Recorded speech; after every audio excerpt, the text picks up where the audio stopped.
गुरु गोबिंद दो खड़े काके लागू पाए।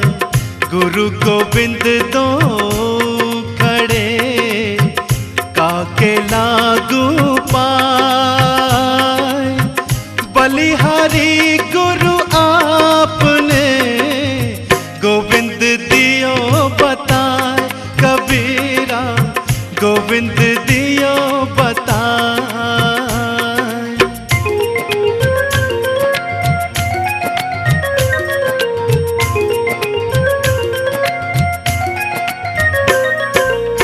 यह तन विष की बेलरी गुरु अमृत की खान। यह तन विष की बेलरी गुरु अमृत की खान। शीश दियो जो गुरु मिले तो भी सस्ता जान।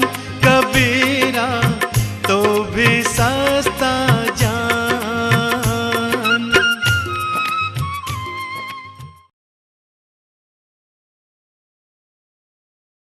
जीवन में उपासना का बहुत बड़ा महत्व है। उपासना किसकी प्रबल है?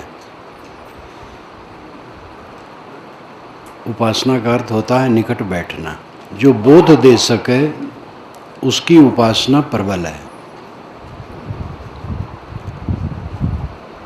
काखा गाघा ABCD अलिफ बे पे भी हम नहीं जान सकते हैं अगर कोई मनुष्य हमें न बतावे।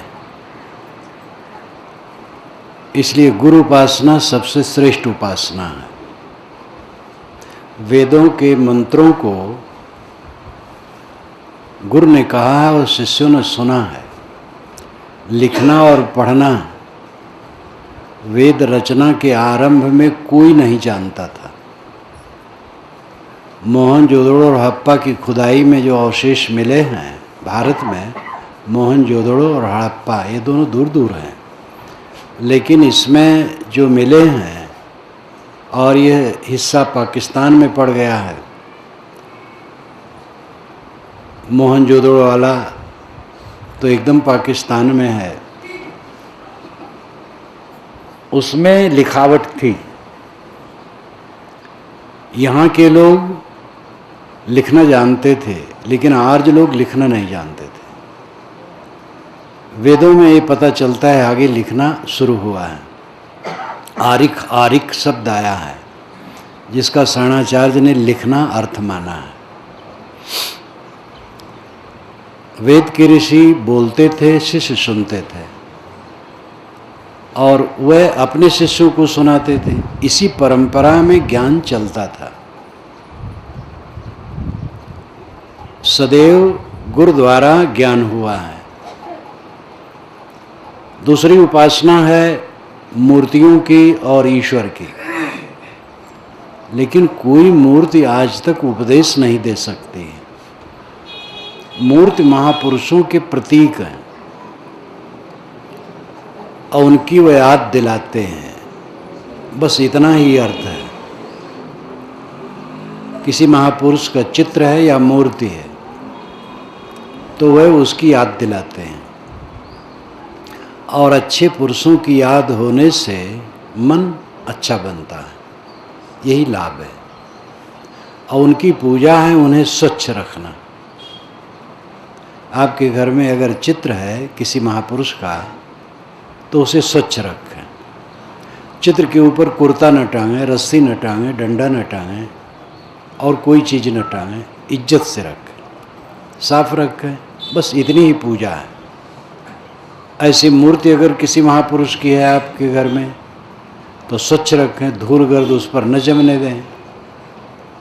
अगर वो दाल भात खाए तो खिला दें। नहीं खाते हैं तो खिलाने का टोटका तो दियम वस्तु गोविंदम कहा करके पानी छिड़क दिए और कुल अपना खा लिए। तो ये खंडन तो नहीं हुआ, तथ्य है। मूर्ति की उपासना करते करते जिंदगी बीत जाएगी, मूर्ति एक शब्द भी नहीं बता सकती आपको। और ईश्वर की भी उपासना करते जिंदगी बिता दीजिए, ईश्वर भी नहीं बोलता है, क्योंकि ईश्वर आपके मन की अवधारणा है। और जो ईश्वर सच है वो अवधारणा नहीं है, तथ्य है, लेकिन उपदेश नहीं देता है, वो फल देता है। वो है नियम, विश्वव्यापी नियम ईश्वर है। जिस ढंग से हम लोगों ने ईश्वर बनाया है वो अपने काम की चीज बनाया है। हमें आवश्यकता है कि हमें दुख न हो, हमें कोई सतावे ना, कोई तकलीफ न दे, कहीं पाप ताप न हो, सब जगह आनंद हो। इसके लिए हमने ऐसे ईश्वर की कल्पना की कि वह सब कुछ जानता है और सब जगह स्थित है और कुछ भी कर सकता है, लेकिन वो बुरा नहीं करता, अच्छा करता है। इसके लिए शब्द हैं सर्वज्ञ, सर्वत्र और सर्वशक्तिमान। ईश्वर सर्वज्ञ है, सब कुछ जानता है, और सर्वत्र है, हर जगह है, और सर्वशक्तिमान है, पूर्ण शक्ति उसमें है। ये तीनों कल्पनाएं बड़ी सुंदर हैं, इससे बढ़िया कल्पना और कुछ नहीं है। और ये कल्पना हमारी इसीलिए है कि दुनिया में पाप ताप न रहे। जहाँ चोरी होने की बात है वहाँ वो है, और जानता भी है और रोक भी सकता है, तो फिर पाप नहीं होगा। लेकिन आप जानते हैं कितना पाप होता है। यहीं पर जो हत्या हुई, राज हत्या, कितनी भयंकर थी। वहाँ ईश्वर था, जानता था, रोक सकता था, नहीं रोक पाया। केवल उतने नहीं है, जो पाप ताप दुनिया में होता आप सब जानते हैं। इसलिए हमारी कल्पना है, उपयोगी तो है किंतु तथ्य नहीं। ईश्वर है विश्वव्यापी नियम, जिसको वैदिक भाषा में कहते हैं ऋत। ऋतस्य तंतुम विततम, ऋत के तंतु सर्वत्र परिपूर्ण। ऋत कहते हैं प्रकृति के नियम को, ऋत कहते हैं यज्ञ के विधान को, और ऋत कहते हैं मानसिक नियम को। ऋत के तीन अर्थ हैं वेद के अनुसार। यज्ञ के विधान या स्थूल अर्थ है। ऋत सदन वेद में आता है, ऋत सदन तो कहीं कहीं यज्ञ का मंडप अर्थ है। यज्ञ का जो पांडाल है वो ऋत सदन है, लेकिन अधिकतम अर्थ है ऋत सदन, ये विश्व प्रकृति, ये ऋत सदन है, नियमों का विशाल भवन है। तो प्रकृति के नियम को ऋत कहते हैं, और मन के नियम को ऋत कहते हैं। अगर मन में लोभ होगा तो चित्त चंचल होगा, त्याग होगा तो चित्त शांत होगा, क्रोध होगा तो चित्त जलेगा, क्षमा होगी तो शीतलता मिलेगी। ये मन का नियम और प्रकृति का नियम। पानी बरसता है, फूल खिलते हैं, पौधे उगते हैं, झरने बहते हैं, तारे टिमटिमाते हैं। ये अनंत विश्व ब्रह्मांड मानो सचैतन्य हो, जाग रहा है, गतिशील है, लेकिन ये सचैतन्य नहीं है, ये अचेतन है।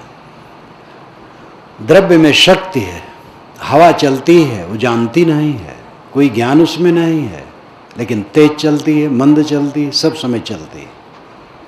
ये जो प्रकृति के नियम हैं ये ऋत है।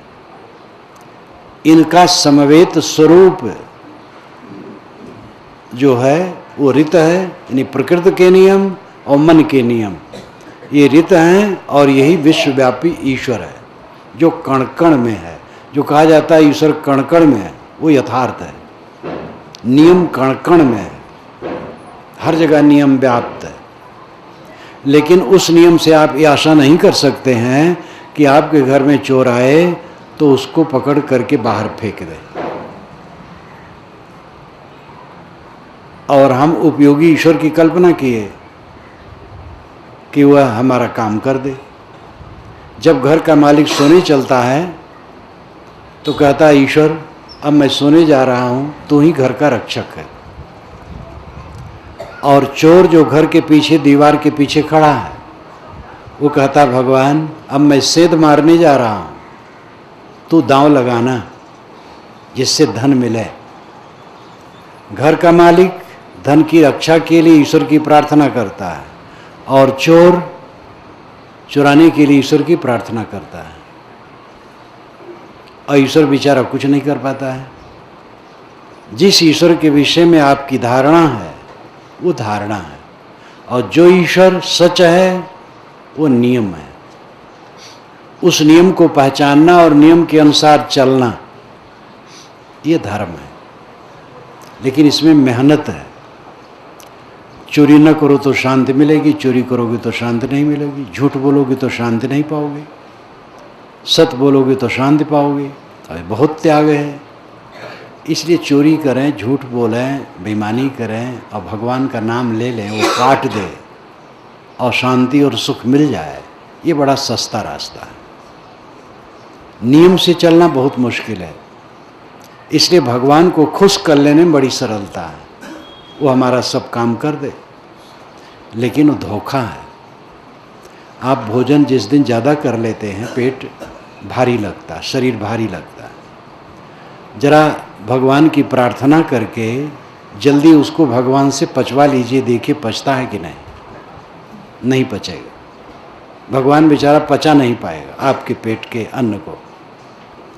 लेकिन सुख से रहना चाहें तो संतुलित भोजन करें, उसमें मेहनत है, त्याग है।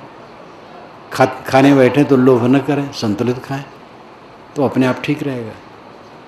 खाने में लोलू तब भगवान की प्रार्थना, भगवान पचा दो, और भगवान बेचारा पचा नहीं पाएगा। तो नियम ईश्वर है और नियम के अनुसार चलना कठिन है, इसलिए सस्ता ईश्वर बना लिया गया। उसको लड्डू दे दो, प्रार्थना कर दो, सब पाप काट दे और हमारा सब काम बना दे, बिना मेहनत के भोग मोक्ष दे दे। और इसी सस्ते धर्म में पढ़ करके सब लोग दुखी हैं। असली ईश्वर को पहचान है। ईश्वर की उपासना नियमों को समझना है और उसके अनुसार आचरण करना है। मन का नियम क्या है, पेट का नियम क्या है, प्रकृति का नियम क्या है, पहचानें और वैसे काम करें, तब शांति पाएंगे। प्रार्थना से शांति नहीं मिलेगी। प्रार्थना मन को कोमल करती है, लेकिन प्रार्थना से आप पूरा काम नहीं कर सकते। इसीलिए वैदिक ऋषियों ने प्रार्थना जब की, करते करते बहुत दिन बीते, वो थक गए, तब वे ध्यान के तरफ मुड़े। प्रार्थना से ध्यान प्रबल है, उन्नत है। ईश्वर की उपासना आप कीजिए, जैसे ईश्वर आप मानते हो ऐसे सोचिए, कल्पना कीजिए। चतुर्भुज, श्याम सुंदर, कंबलधारी, धनुर्धारी, बंसीधारी, सर्वत्र व्याप्त, लोक विशेष में रहने वाला, जैसी अवधारणा है आप कल्पना कीजिए, वही प्रार्थना उपासना होगी।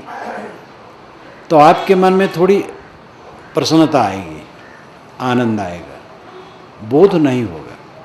जीवन बीत जाएगा, बोध नहीं होगा, क्योंकि वो बोल नहीं सकता है, वो आपके मन की मूर्ति है। गुरु बोलता है, इसलिए गुरु उपासना श्रेष्ठ है। और वैदिक ऋषियों ने गुरु उपासना ही की है। उपनिषद जो ज्ञान का भंडार है, और दुनिया में जिस जमाने में उपनिषदों का चिंतन हुआ है, इस भूमंडल पर उतना उत्कर्ष ज्ञान कहीं चिंतन नहीं हुआ है। और उसमें महत्व किसका है? शिष्य और गुरु का।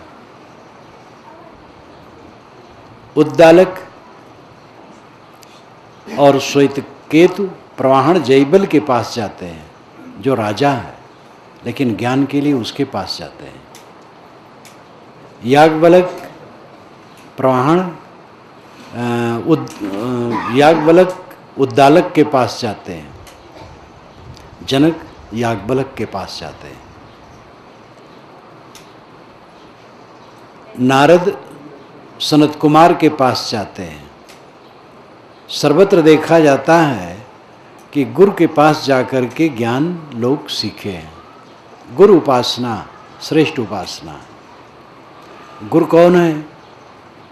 जो प्रकाशित है, अज्ञान से निवृत्त है। गुरु का रूढ़ अर्थ है गु अंधकार रूप प्रकाश। वैसे यह शब्द सा अर्थ है कि नहीं, इस चक्कर में पढ़ने की आवश्यकता नहीं, क्योंकि धातु प्रत्यय संबलित योग शब्द की अपेक्षा रूढ़ शब्द ज़्यादा प्रबल है।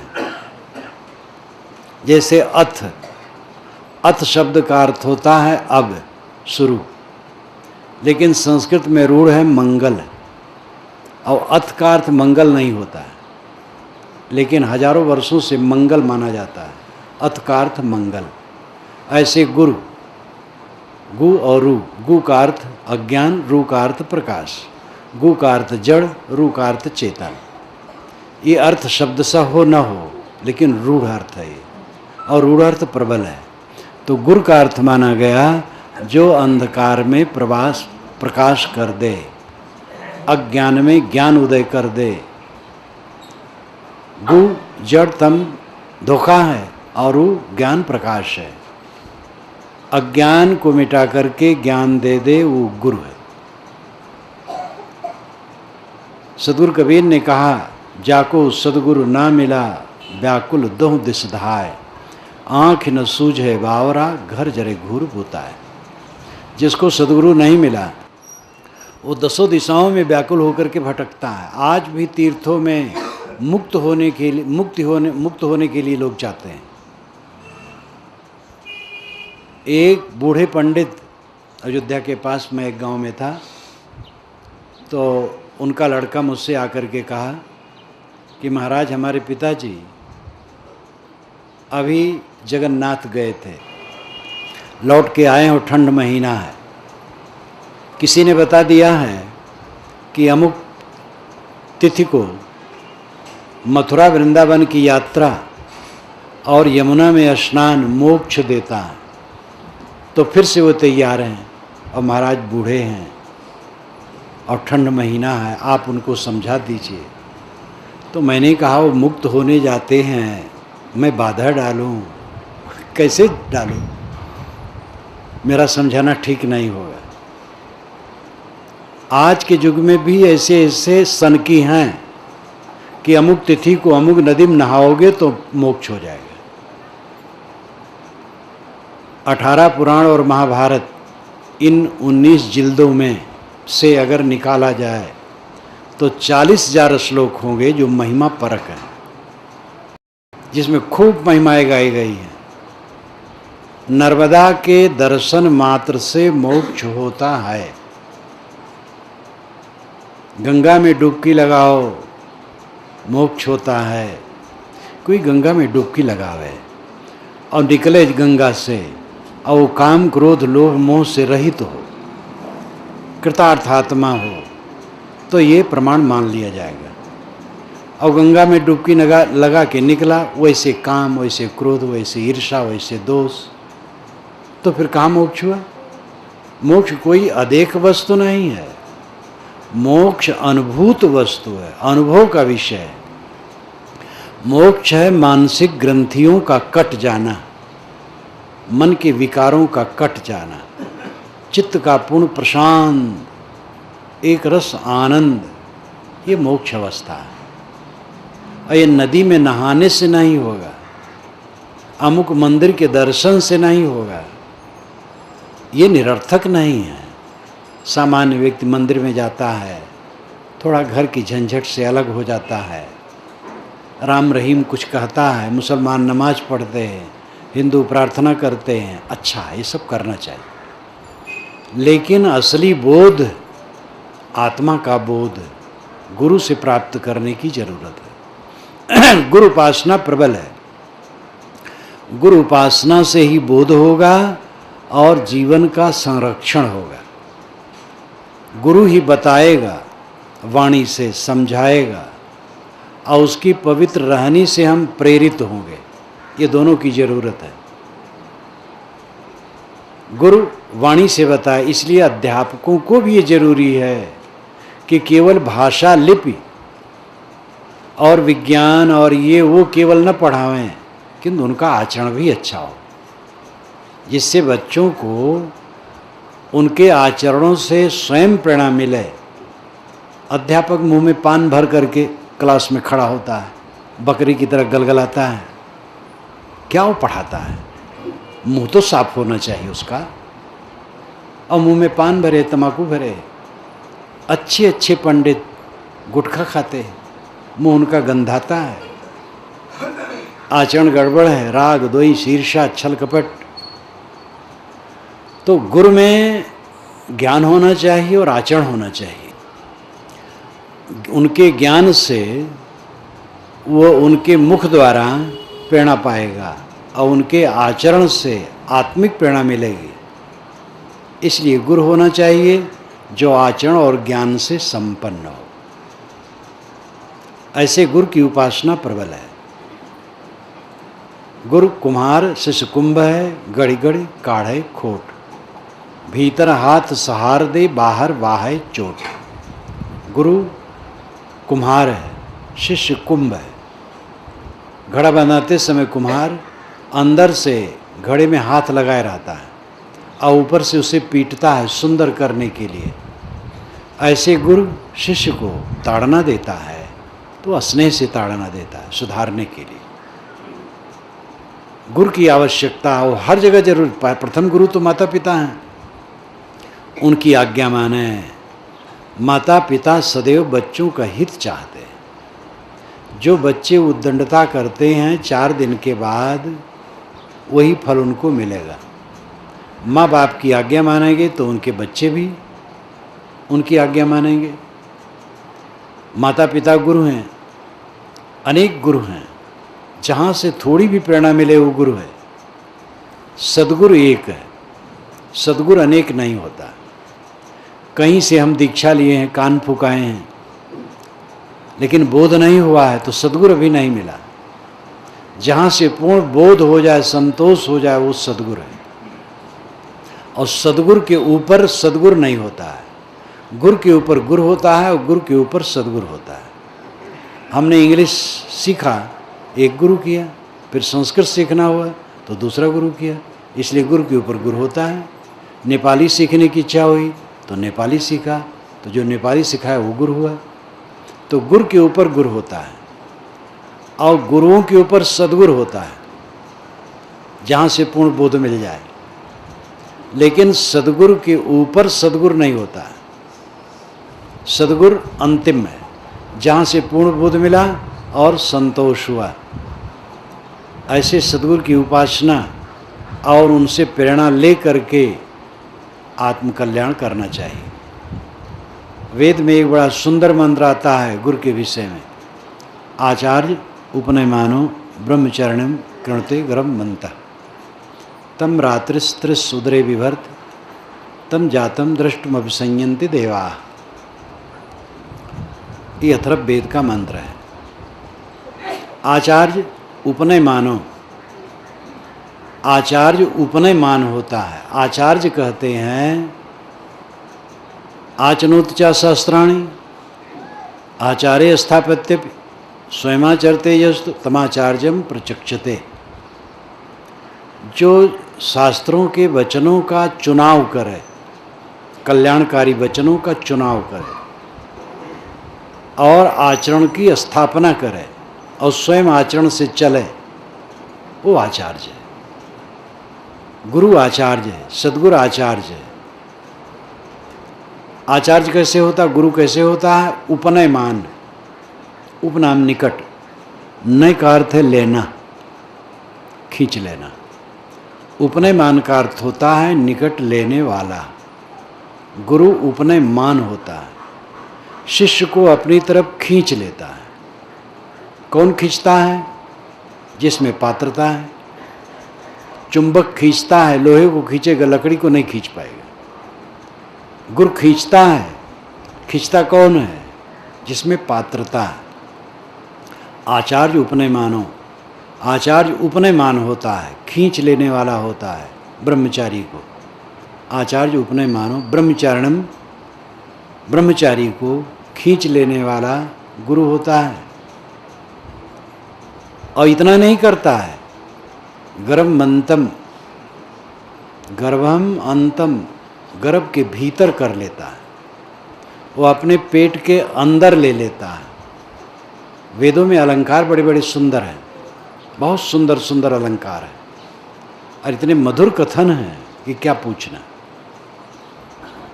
गुरु शिष्य को अपनी तरफ खींच लेता है और अपने पेट में कर लेता है। तम रात्रिस्त्रिस उदरे बिभर्ति, तम उसे, उस शिष्य को रात्रिम त्रिस उतरे विभर्त, रात्रिस्त्रिस उदरे विभर्त, 3 रात्रियों तक अपने पेट में रखता है। गुरु शिष्य को खींच करके अपने पेट में कर लिया और उसे अपने पेट में 3 रात्रियों तक रखता है। 3 रात्रि के बाद तम जातम, जब वह पैदा हुआ, द्रष्टुमभिसंयन्ते देवा, देवता लोग उसको देखने के लिए आते हैं। ये अलंकारों में कथन है। इसका अर्थ यह है कि जो शिष्य शिशु की तरह हो जाता है, निर्माण, निष्काम, समर्पित, गुरु के मानो गर्भ में चला जाता है और गुरु के ज्ञान और आचरण से उसके जीवन में परिवर्तन होने लगता है। अंतेवासी, ऐसे शिष्य को अंतेवासी वेदों में कहा गया है। अंतेवासी, अंतवासी, अंत नाम निकट, निकट रहने वाले अंतेवासी शिष्य, गुरु के निकट रहने वाले शिष्य, जो शिशु की तरह अपने को करके कोमल भाव से समर्पित हो करके शिशु माता को समर्पित होता है। माता ही आधार है शिशु का, और कोई आधार नहीं। इसी प्रकार जो गुरु को आधार मान करके समर्पित हो जाता है, तो गुरु के पेट में वो 3 दिन तक रहता है। 3 दिन क्या है? वेद लिखते समय इस पर मैंने चिंतन किया और वेद से ही इसके सारे सूत्र मिले और वैदिक साहित्य से मिले। जो लोग उपनिषद पढ़े होंगे याद होगा, यमाचार्य के पास नचकेता नाम का एक कुमार जब गया है तो यमराज घर पर नहीं थे, तो 3 दिन रात वो वहीं पड़ा रहा, भोजन नहीं किया और कहा यमराज से जब तक हमें ज्ञान न मिलेगा मैं भोजन नहीं करूँगा। तो जब यमराज आए तो उसके पास गए और कहे तुम अतिथि हो मेरे, और 3 रात तक तुम उपवास किए, 3 रात तक रहे, तो मैं तुम्हें अब उपदेश करूँगा, जो वर मांगना हो मांग लो। तो उसने 3 वर मांगा। एक बार यह मांगा कि जब मैं लौटूं तो मेरे पिता को क्लांति न रहे। पिता उलझ गए थे उसके ऊपर। उसके पिता यज्ञ कर रहे थे, दान दे रहे थे ब्राह्मणों को, गायों का दान, तो बूढ़ी बूढ़ी गायों का दान कर रहे थे। गौशाला में तो बहुत गायें थी, लेकिन छांट करके बूढ़ी गाय मंगाई थी उन्होंने। साधारण वस्तुओं का दान करने का रस्म पहले से है। दान करे, अरे साधारण ले ले। तो वो लड़का जो उनका था वो बड़ा मेधावी था, और उम्र तो नहीं लिखी है, लेकिन लगता है कि 10-12 बरस का होगा, 13 बरस का होगा, 15 बरस का होगा बस, लेकिन बहुत मेधावी और बड़ा नैतिक।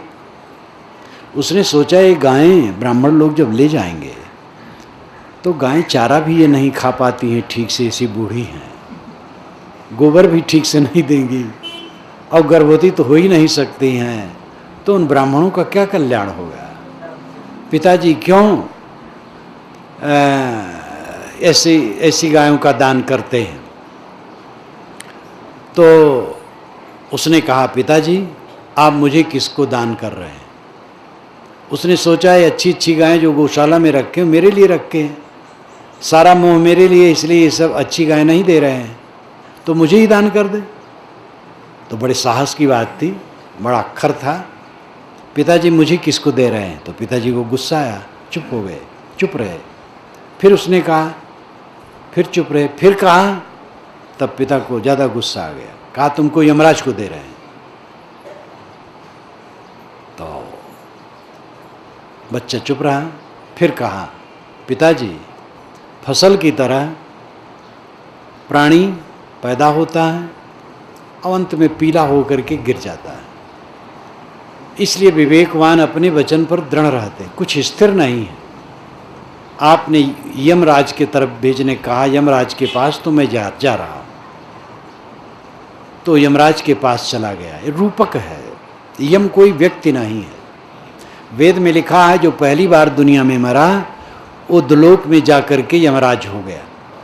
दुलोक नाम तारामंडल के ऊपर, दो नाम चमकना, तारामंडल से ऊपर यमलोक है, वहाँ जाके यमराज हो गया। कुछ कहना था कह दिया, केवल कथन है, ऐसा कुछ नहीं। यम है वासना, यम है मानसिक नियम, और यम है संयम। यम पर विचार करने से एक अलग प्रसंग होगा, इतना काफ़ी है यहाँ। परंतु ये रूपक है।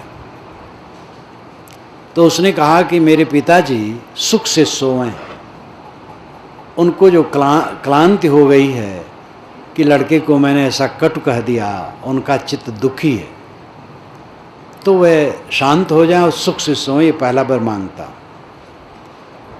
दूसरा बार उन्होंने अग्नियों को मांगा, अग्नियों के विषय में, यज्ञ विधान के विषय में मांगा। वो पूछा तो यमाचार्य ने उसको बताया। और तीसरा बार ये मांगा, यानी बोध के लिए, कि आत्मा जब शरीर छोड़ करके चला जाता है तो रहता है कि नहीं रहता है। अस्ति तेके नायमस्तित चेके एयम प्रेते विचिकित्सा मनुष्य। जब आदमी प्रेते चला जाता है, शरीर छोड़ करके जीव चला जाता है, तो विचिकित्सा मनुष्य, मनुष्यों के मन में विचिकित्सा रहती है, संदेह। अस्तित्व के एक कहता है अस्तित्व रहता है, जीव शरीर छोड़ के चला गया, वो खत्म नहीं हुआ, अमर है वो, लेकिन नायम अस्तित्व चाहिए। दूसरा कहता कुछ नहीं रहता, खत्म हो गया बस। तो महाराज सत्य क्या है? तब यमाचार्य ने कहा कि ये मत पूछो और कुछ पूछो। फिर थोड़ी कसौटी की और अंत में उपदेश दिया। पूरा कठोपनिषद आत्मज्ञान का ग्रंथ है। तो यमाचार्य ने कहा है नचिकेता से कि तुम 3 रात बिना खाए पिए मेरे यहाँ पड़े रहे, तुम 3 वर मांग लो। वहाँ 3 रात की बात आई है, यहाँ भी 3 रात की बात आई है। तम रात्रिस्त्रिस उदरे विभर्ति। वह शिष्य, उस शिष्य को गुरु 3 रात तक अपने पेट में रखता है। ये 3 रात्रियाँ क्या हैं? आदि दैविक अविद्या, आदि भौतिक अविद्या और आध्यात्मिक अविद्या। ये 3 अविद्याएँ, 3 प्रकार का अज्ञान है। यही 3 रात है।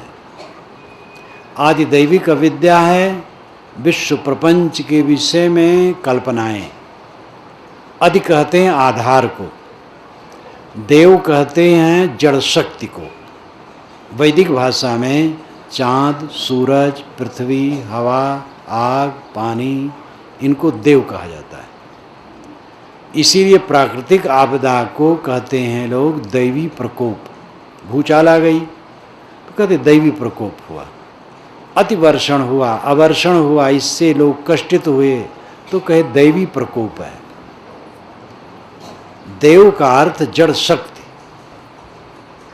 आदि दैविक अविद्या, जिसका आधार देव हो, जिसका आधार जड़ हो, भूत हो, तत्व हो, उस आयाम की अविद्या आदि दैविक अविद्या है। ये संसार किसने बनाया, क्यों बनाया, कब बनाया, कैसे चल रहा है, ये अविद्या लोगों के मन में है। ऋग्वेद दुनिया का सबसे प्राचीन ग्रंथ है, ये मैक्स मूलर ने भी स्वीकारा है। मैक्स मूलर यहाँ भारत में कभी नहीं आए, लेकिन उन्होंने साणाचार्य के ऋग्वेद के भाष्य के सहित मूल का संपादन किया। उन्होंने जो कुछ लिखा इंग्लिश में लिखा, लेकिन पूरा संपादन किया, और अनोखा संपादन जिसको भारत के पंडितों ने सिर झुका के माना। वेदों का महान पंडित मैक्स मूलर, अपने गुरु से उन्होंने संस्कृत सीखा था, और उनके गुरु ने आज्ञा दी थी या तो हिंदू धर्म शास्त्रों पर काम करो या तो साणाचार्य के ऋग्वेद भाष्य पर करो। तो ऋग्वेद भाष्य पर किया। उन्होंने दशम मंडल की भूमिका में लिखा है, जो कुछ लिखा है इंग्लिश में लिखा है। उसका भाव यह है कि पुरानी बाइबिल से भी ऋग्वेद पुराना है। ऋग्वेद केवल आर्यों का नहीं, मानव मात्र का ग्रंथ है। बाइबिल को आप देखिए, पुरानी बाइबिल को, उसमें जितने अध्याय हैं सब ईसा से 500 वर्ष पूर्व, 600 वर्ष पूर्व, 700 वर्ष पूर्व, 1000 वर्ष के अंदर लिखे गए। ईसा पूर्व 1000 वर्ष के अंदर लिखे गए।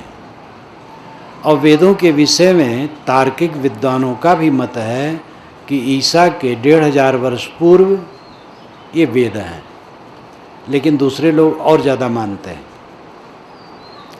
तो वेद सबसे पुराने ग्रंथ हैं, और वेदों में ऋग्वेद सबसे पुराना है। उसमें जगह जगह सृष्टि के विषय में बात आई है। सब समय जिज्ञासु ये पूछे हैं कि जगत कैसे बना। गुरुओं ने, आचार्यों ने, पुरोहितों ने जैसे मन में आया कह दिया, कुछ कह दिया, बस इतना है।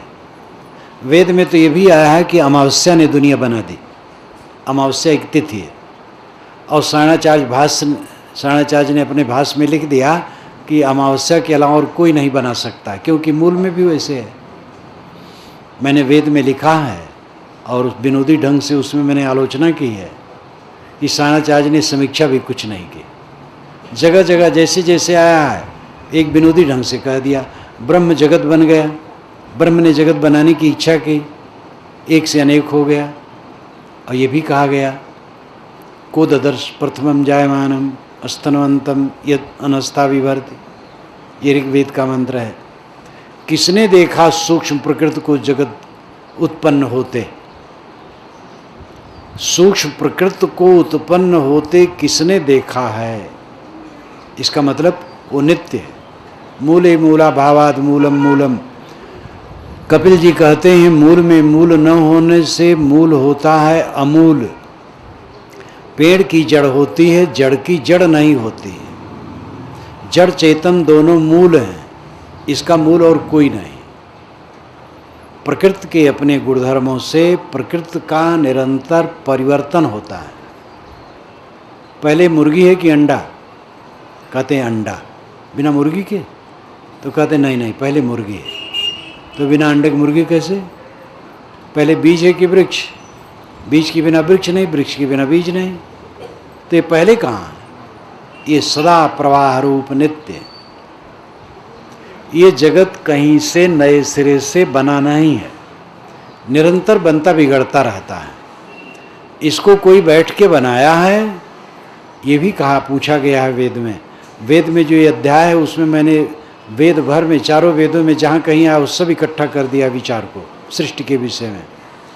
जो मेरा वेद है, वेद क्या कहते हैं पुस्तक, चारों वेदों के विषयों को इकट्ठा कर दिया गया है। तो कोई विषय पढ़िए तो उस विषय का चारों वेदों में जो होगा वो मिल जाएगा। कोई विषय में हर वेद में कहा भी नहीं गया है। तो सृष्टि के विषय में ऐसी कल्पना वेदों में जगह जगह है। एक ऋषि कहता है कि ये सृष्टि को किसने बनाया, किस वन में ये बांस था और कहाँ से लाया, क्योंकि बांस से ऋषि लोग मकान बनाते थे स्तंभ दे करके। तो ये कौन से वन में ये बांस था जिससे बनाया? तो ब्रह्म वन था और ब्रह्म बांस था। उत्तर दे दिया। कुछ कहना था, उत्तर दे दिया बस। कोई तर्क नहीं है, कोई युक्ति नहीं है। और ये भी कहा गया नासदी सूक्त के अंत में, वेद नावा वेद, जो अध्यक्ष है, ईश्वर है, वो भी जानता है कि नहीं जानता है पता नहीं। वेद न वा वेद, वही जानता होगा, हो सकता वो भी न जानता हो। तो वेदों में वेद के ऋषि निश्चल हैं। जैसे पुराण वाले बड़े जोर से कहते हैं ब्रह्मा से हुआ, तो कोई कहता विष्णु से हुआ, तो कोई कहता श्री कृष्ण से हो गया। तो इतना जोर देते हैं कि दूसरे को नास्तिक कहते हैं। वेद के ऋषि ऐसा नहीं कहते, सरल है। वे कह देते हैं, बस कुछ कह दिए, किंतु सृष्टि प्रपंच सदा है, सदा रहेगी। ये नए सिरे से कहीं बना नहीं है। मूल द्रव्य नित्य है, उसके गुणधर्म नित्य हैं, और उसके गुणधर्म से उसकी कार्यविधि नित्य है। तो शुरुआत कहाँ है? जैसे पानी है, तो पानी नित्य है, पानी के गुणधर्म नित्य हैं, उसकी गतिविधि नित्य है। मिट्टी है, मिट्टी नित्य है, और मिट्टी के गुण स्वभाव और क्रिया नित्य हैं, तो उनके कार्य भी नित्य हैं। इसलिए सारा जगत प्रपंच अनादि अनंत है। ये कहीं नए सिरे से बना नहीं है और रहेगा। ये बोध होना चाहिए। इसके विषय में अपना दिमाग भटकाना नहीं चाहिए। द्रव्य और गति जो समझ लेता है उसको भ्रम नहीं होता है। द्रव्य नित्य है और द्रव्य में गति नित्य है। द्रव्य की गति ही उसकी संपत्ति है। गति के बिना कोई द्रव्य नहीं रहता है। और द्रव्य और गति का प्रवाह संसार अनादि अनंत है। इस प्रकार आदिदैविक बोध होना चाहिए, अविद्या मिटनी चाहिए। पानी भगवान बरसाता है, नहीं बरसता है तो लोग हवन तर्पण जप कीर्तन खूब करते। मालूम होता बरसाने वाला ईश्वर सो गया, ये लोग जगा रहे हैं। अगर कोई दयालु कृपालु ईश्वर बरसाए तो धान के खेत में बरसाएगा और सड़क में नहीं बरसाएगा, क्योंकि सड़क में कीचड़ हो जाता है। कोई जानकार बरसाएगा तो काम भर बरसाएगा, ज़्यादा नहीं बरसाएगा। भूचाल क्यों लाएगा? सबको तकलीफ देगा वो। भूचाल से तो सबको तकलीफ होता है। और सूखा क्यों डालेगा, दाह क्यों डालेगा? इतना भी लोग नहीं समझ पाते, आज के युग में भी नहीं समझ पाते। कीर्तन करते हैं कि पानी बरसे, और पानी जिन कारणों से बरसता है वो कारण जड़ हैं, वो सुनते नहीं हैं, वो जानते नहीं कुछ। विज्ञान इतना बढ़ गया है, लेकिन धर्म में पोगापंथी वैसे ही भरा है। और कितने धार्मिक गुरु और पोगापंथी फैलाने के लिए तैयार हैं। तो आदिदैविक भ्रम अविद्या मिट जाए। दूसरा है आदि भौतिक अविद्या। भूत कहते हैं सत्य को, भूत कहते हैं जड़ तत्वों को, मिट्टी पानी आग हवा इत्यादि को। भूत कहते हैं बीते हुए समय को। भूत कहते हैं तादात्म्य को, जैसे ब्रह्मभूत, ब्रह्म में लीन। भूत के कई अर्थ हैं। यहाँ भूत का अर्थ है प्राणी, देहधारी प्राणी को भूत कहते हैं। गीता में कहा गया है दया भूतेषु, भूतों पर दया करो। तो भूत आदि भौतिक अविद्या, प्राणियों के विषय में जो अविद्या है वो मिटना चाहिए। मनुष्य के अलावा जितने प्राणी वो दया के पात्र हैं, और मनुष्य प्रेम का पात्र है। किसी भी प्राणी पर, छोटे से छोटे जीव हैं, दया करो। अपनी शक्ति के अनुसार किसी को तकलीफ न दो, और मनुष्यों से प्रेम का बर्ताव करो, उदारता का बर्ताव करो, कटुता का नहीं, दुर्व्यवहार नहीं। दुर्व्यवहार आता है स्वार्थ अहंकार के कारण, उसको जीतो। समूह में रह करके आदमी जीता है, दे करके कुछ पाओगे। केवल ला ला करोगे तो नहीं बनेगा। 2, तब पाओगे। इसलिए देने को सीखो, सेवा करना सीखो, दूसरे का सहयोग करना सीखो, तब दूसरे से सहयोग पाओगे। आदि भौतिक विद्या भयंकर है। हम चारों तरफ से केवल पाना चाहते, देना नहीं चाहते। दूसरे को कट सुनाना चाहते हैं, लेकिन दूसरे का थोड़ा भी कट सह नहीं पाते हैं। प्रेम का बर्ताव करना नहीं जानते हैं। इसलिए घर घर में द्वेष की आग लगी है। घट घट में लगी है तो घर घर में लगी है। घट में न हो, हृदय में न हो तो बाहर नहीं होगा। प्राणियों के विषय में जो अविद्या है, अविवेक है, अधिकार जमाने की, वो दूर होना चाहिए। अधिकार की लालसा सबसे बड़ा पाप है। अधिकार की लालसा में ही सारा पाप होता है। अधिकार की लालसा न करो, सेवा करो, सेवक बनो। महात्मा गांधी ने इसीलिए कहा था कि तुम अधिकारी नहीं हो, सेवक हो। हर आदमी अपने को सेवक माने। कलेक्टर सेवक है, राजा सेवक है, मंत्री सेवक है, सब सेवक है। गुरु भी सेवक है। गुरु अपने को सेवक माने। सेवा भावी बनो, कोमल बनो। आदि भौतिक विद्या मनुष्यों से व्यवहार करने में जो हमारा अज्ञान है, अधिकार जमाने की चेष्टा, जिस पर हम अपना अधिकार करना चाहते हैं उसके अधिकार में हम स्वयं हो जाते हैं। जो पुरुष अपनी पत्नी पर अधिकार चाहता है वो अपनी पत्नी के अधिकार में हो जाता है, और जो देवी अपने पति पर अधिकार चाहती है वो उसके अधिकार में हो जाती है। स्वतंत्र दोनों नहीं रहते। जो दूसरे को अधिकार में नहीं लेना चाहता है वो सुखी रहता है, वो कर्तव्य करता है, अधिकार नहीं। आपका कर्तव्य क्या है? कर्तव्य पर ध्यान नहीं, अधिकार पर ध्यान है। लड़के का ध्यान है कि पिता के धन पर मेरा अधिकार है। ये नहीं सोचता है कि पिता की सेवा करना, आज्ञा मानना मेरा कर्तव्य है। पिता सोचता है मेरा अधिकार है पुत्र पर, जैसे चाहूँ करूँ, उसका कर्तव्य वो सेवा करे। ये नहीं सोचता है मेरा कर्तव्य उसकी सेवा कर दे, फिर वो जाने। अपना अपना कर्तव्य लोग नहीं देखते, अपना अपना अधिकार देखते। इसीलिए कलह है। अधिकार छोड़ो, अधिकार मत मान। छाड़ो पति छाड़ो लबिराई। कबीर साहब ने कहा ये पति होना, मालिक होना, मालिक होने का अहंकार छोड़ो और लबराई छोड़ो। मन अभिमान टूट तब जाई, तब तुम्हारे मन का अभिमान टूटेगा।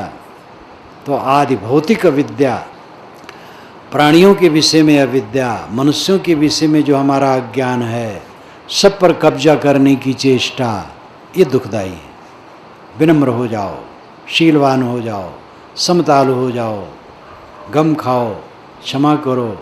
दूसरे से गलती हो क्षमा कर दो, अपने से गलती हो क्षमा मांग लो, विनम्र रहो। ये सुख का रास्ता है। तीसरा है आध्यात्मिक क्षेत्र, आध्यात्मिक अविद्या। आध्यात्मिक मतलब आत्मा संबंधी, स्वयं आत्मा का और इंद्रिय मन का, ये सब मिला के अध्यात्म है। आत्मा जिसका आधार है वो अध्यात्म है। अधि आत्मा, अधि आधार, आत्मा जिसका आधार है वो अध्यात्म है। शरीर, इंद्रिय, मन, अंतःकरण, ये अध्यात्म है। आत्मा को पहचानो। आप आत्मा हो, चेतन हो, अमर हो, नित्य हो, स्त्री पुरुष नहीं हो। स्त्री पुरुष शरीर है। स्त्री में और पुरुष में और नपुंसक में, तीनों में रहने वाला आत्मा समान है। इसलिए उससे सांख्य ने पुरुष कहा है। स्त्री के शरीर में वही पुरुष है, पुरुष के शरीर में वही पुरुष है, नपुंसक शरीर में वही पुरुष है। आत्मा को उन्होंने पुरुष कहा, आत्मा नहीं कहा। पुरुष का अर्थ होता है आगे आगे ज्ञान प्रकाश करने वाला। पुरुष, ये दो पद मिलाकर के पुरुष शब्द बनता है। पुर आगे, उस चलाना, इसीलिए उषा कहते हैं। चलाने वाली को उषा कहते हैं। सूरज के उगने के पूर्व पूरब जो आभा निकलती है उसको उषा कहते हैं। उषा यानी प्रकाश करने वाली। उस जलाना, उस आगे आगे जो ज्ञान प्रकाश करे वो पुरुष है। ये आत्मा आगे आगे ज्ञान प्रकाश करता है, जानता है, इसलिए पुरुष है। आप देह नहीं हो, चेतन हो, आत्मा हो, अमर हो, नित्य हो।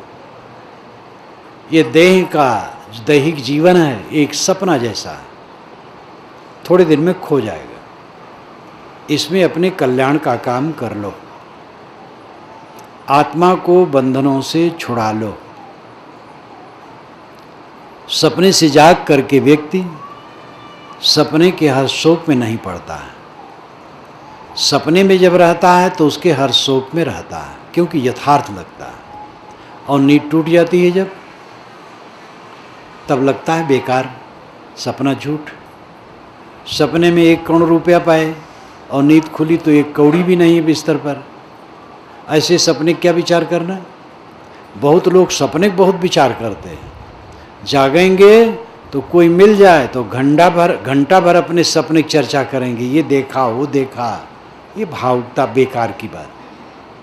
स्वप्न विचार की पुस्तकें बहुत लिख डाली गई हैं, बकवास। सपने पर ध्यान न दो। सपने के हानि लाभ जागने पर व्यर्थ हो जाते हैं। इसी प्रकार आत्मज्ञान उदय होने पर ये जीवन के हानि लाभ भी व्यर्थ हो जाते हैं। जग जाना, तत्व विवेक उदय हो जाना बौद्धिक ज्ञान से नहीं होगा। जब निरंतर अभ्यास करके